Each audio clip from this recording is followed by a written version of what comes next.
Well, good afternoon and welcome to Windy Hill Kennel. It is a really pretty sunny day, even though it's January the 12th. Can't believe I'm out here with no earmuffs, which is my normal apparel, no gloves, and just a thin jacket. It's really windy. We get a ton of wind up here. I know a lot of people, when they come, go, oh, now I know why you named it Windy Hill. So for those of you who aren't coming, the noise you hear in the background is the kennel is right down here. And the reason we're windy, if I turn around, that's my blackberry arbors, but that's the hill that is on the other side, and the wind is coming directly at my camera. It gets super cold up here. These guys are doing really, really good today. They are needing to be out here and run it off. This is our first day on grass, I think. I don't think we've had them out on grass before. You'll have to correct me if we have. So they are needing to run the energy off. I cannot tell you. This morning we have three little, well, they're not little. We've got 3 miniature poodles that we're raising along with Willie, the little toy schnauzer, in the house, in the garage, just like we're raising your puppies. And even though they play like crazy, they tear everything up in their kennels because they were bored, and they've got a 5x10. Well, today we took them downstairs to the playroom. We left them for 2.5 hours, and they romped and roared. We could hear them all over the place down there. And when we brought them up, they are still asleep. They have been asleep over an hour and a half. Even when we go back there to get things, they don't even pay any attention to us. So running their energy off will save your life. I cannot stress that enough. They will get nippy in the house. They'll get destructive in the house. They're going to want to rip and roar and tear everything up in your house. Energy levels are extremely important when you got a puppy. You got to wear that energy level off. It may wear your energy level off to do it, but you know, even if you can set something up in your basement, don't turn them loose in your basement. They'll get in trouble. This is actually, I haven't counted the panels. I think this is 2.5 panels, or X pins. Let's see, if I 1, 2, 3, 4, 5, 6, 7, 8. It is 2 full X pins and 2 pieces I had left over I stuck in here. So this makes, and all those panels stretched out together would be 18 foot. So then I just pull them around, then I put snaps on them to hold them together. I know a lot of you, like, there's a couple snaps. We just snap the kennels together. And fix them a place if you can, even in your garage, that you can leave your fences folded up, take them out once a day or twice a day, and turn them loose. Forget about them because they're in there where they can't get into anything and hurt themselves. Give them something new to do each day. This one's... That was not a good dismount. But we'll leave them out here till they start to slow down and get cold. Then they'll come in the house, and then they're done for the day. They'll get an active spell this afternoon late, but not like this active spell. Right now they're enjoying eating and grazing on the winter grass. Don't ask me why. They're also eating a few crunchy leaves for snacks. And the rest of them are just more interested in playing and running. They also get bored. I don't know if I ever mention that very often, but puppies are like children. They get bored. We have to change toys all the time.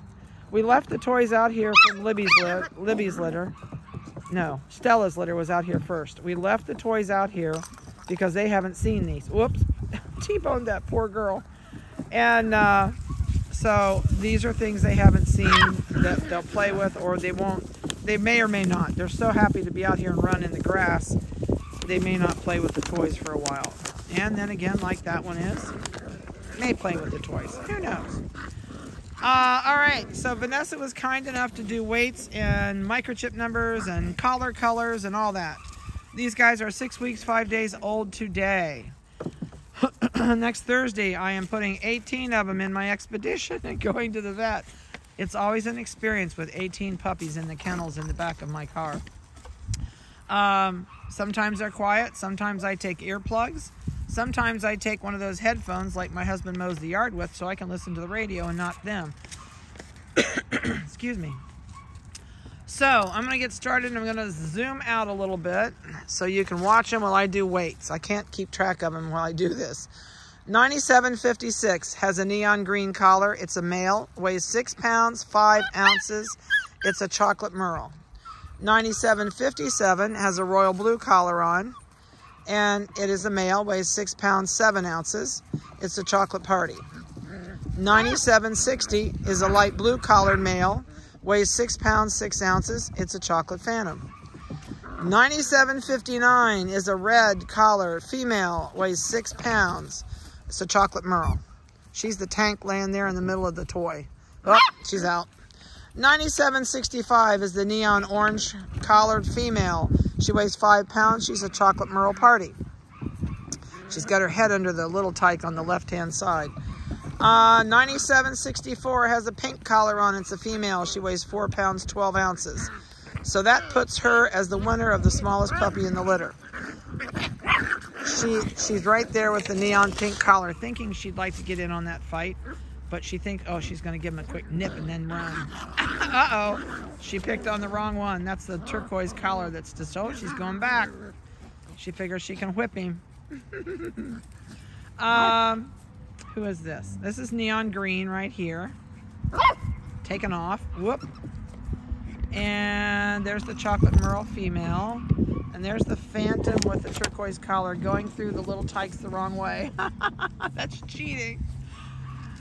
That's funny. The other group that was out here thought about that, but never did it. So that was the first one that's ever gone through that way. Oh, that pink collar girl is going to whip them all. She says, I might be little, but I have big dog syndrome.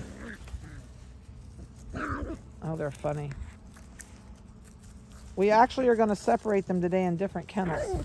There's too many in one kennel. So we're probably going to go 3 and 3. And that way it leaves it not so messy for us. And they can still play. Oh, that was a good T-bone. Oh, she says, I'm going to get even. Well, I always say he or she, don't judge me on that. That's the blue-collared black and white, or no, chocolate and white party. It is so dark chocolate, it looks black out here. What are you doing, goofball? You got blue eyes, don't you? I just saw those eyeballs. They look blue to me. I can't get her to look up. If I go over there, they won't quit coming to the fence, and I want them to play.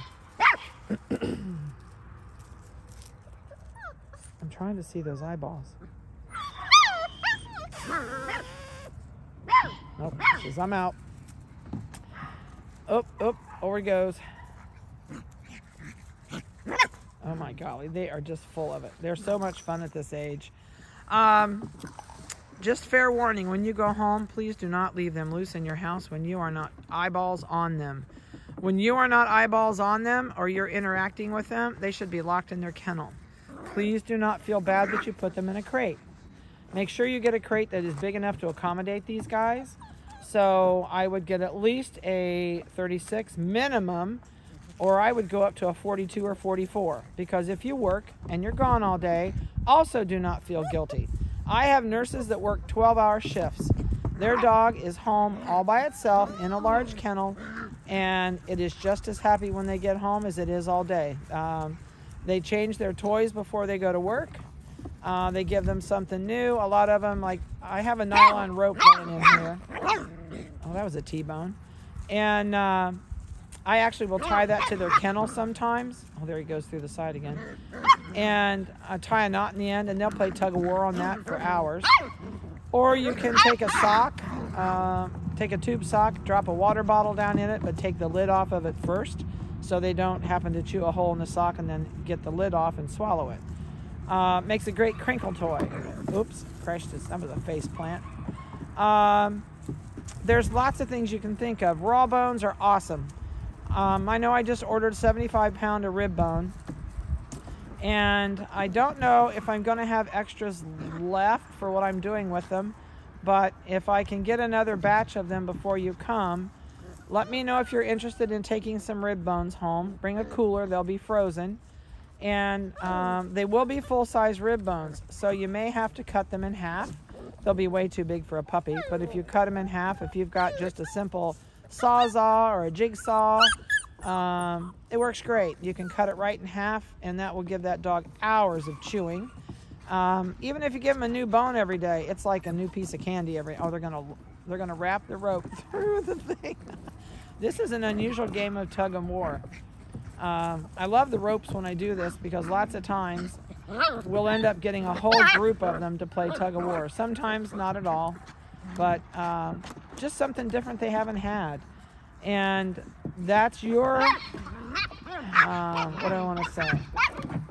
Can't think of the word I want to use. But that's your job, I guess, is to think of something new each day for them to play with. Start a toy box. Bully sticks are great. Raw bones are great. But a lot of bones you'll get at your butcher are too big for the dog. They'll give you these big, huge rib or shank bones, which are the round leg bones, or people call them soup bones. And they're too big. A lot of times if your butcher is really nice and he'll cut them down for you, but a lot of them won't do it because it's hard on their saw. I get all my bones from the place that we have all of our cattle slaughtered. So that's all they do. It's a packing house. They slaughter cattle and butcher them all day long. So I never ask for shank bones anymore. I get rib bones. Those are my absolute favorite, is a rib bone. So eventually I hope to offer everybody all the rib bones you want, and we just bought a freezer to do that with. So, but right now I can only get about 75 pounds a week. So, and my next 75 pounds is next week. But you can ask me when you're here. At least I can hopefully give you one to see what they are. You can take it home. I'll wrap it in a piece of saran wrap. And but you do need to cut them in half, or even maybe 2 pieces. They just can't do a big, long 12 to 18-inch rib bone. They're just too big. They will when they're older, and when they're older, they'll eat the whole rib bone. Their teeth will perforate through it. It helps them cut their teeth. It helps keep them clean. Don't ever let anybody tell you that raw bones aren't good for your dog. It just depends. There are kinds of raw bones that are not good for your dog. So stick to beef. Deer bones, if you shoot and hunt, hey, go for it. You're not going to do a thing, but stay away from chicken bones. Stay away. I don't use pork bones. Beef or deer is the only thing that we ever use. And I have a lot of guys that have our puppies that butcher their own deer, and they cut up all the bones they can get to save for their dog. Oh, that one, she just learned that there's a fence there. She goes, wow, what is that? It smacked me in the face. Oh golly, I know we're about out of time on this. My hands are starting to get cold, but they're not cold yet. They're not slowing down. When you go home, just remember rules, boundaries, and limitations. Please give them 2 weeks to adjust. They're not, we may have to break this one up. That little pink girl says, I'm tired of your crap. I take it in the house all the time. The little ones do get big dog syndrome because they get tired of being picked on by the big ones, and they learn to take care of themselves. But anyway, when your puppy goes home, it doesn't know you. It's scared to death. It's a strange house. It may like you while you're holding it, but things and noises will be scary for it. Don't really work hard on training. In and out the door to potty is great. When you go outside to potty, please don't stand there and clap your hands and go, come on, go potty, go potty. Come on, go potty. You know, they're going to stay with you, watch you, because in a way you're playing with them. Just walk out, stand still in the yard, put the puppy down, or let it follow you out there, and don't look at it. Stick your hands in your pocket and just stand there. In a minute to 3 minutes, it's going to get bored because you're not paying any attention to it. And it's going to turn around and walk away, and it's going to go potty. Then when it goes potty, as it's pottying, you can say, good puppy, go potty. And then really reward it when it's done. Maybe have a special toy that you play with only for a few minutes, either as you're going in the house or when you get in the house. You can tell it what a good puppy it was, play with the toy for a minute, and then put that toy up. So that's just a special toy for when they go to the potty. Also, I really hope some of you guys look into clicker training. Super easy. It's a repetitious habit. It is phenomenal. It works so well. Lynn Goddess used it on Windy Hill Puppy Parents. You can look on, check her name out on Puppy Parents and find her videos. Also, Christine Dickerson trained her puppy with a clicker. Watch her videos. Those will be, from a year. they're going to be over a year old. So you're going to have to just search their name, pull them up, and watch their videos. They're awesome. They did such a great job, and it's fun for the dog and it's fun for you. And I think Christine Dickerson trained her puppy in the first 15 days with a clicker to do like 7 tricks, I think it was. They weren't like roll over, flip over. They were sit, down, stay, up, down, that type thing. But check out their videos. They're awesome. And we'll try and do another video. It just depends on our schedule and what we've got going on here, because next week's a super busy week. So otherwise, I hope you've enjoyed their videos if we don't get another one on. And I know they're going home super soon. So call me if you have any questions. If you are coming here in person, please just write your questions down and bring them with you. And if we're shipping your dog to you through a nanny, give me a call and we'll be glad to discuss whatever you want to discuss. Everyone's videos went out, so you should have your videos, your vitamin information. Everything should be on your computer. If not, please let me know and I will get them right back out, but they went out last week. So have a good one. Oh, look at those pretty eyes. Look up here. Oh, it says nope, I'm not looking now. Oh, nope, we're gone. Have a good one, and we'll see you soon.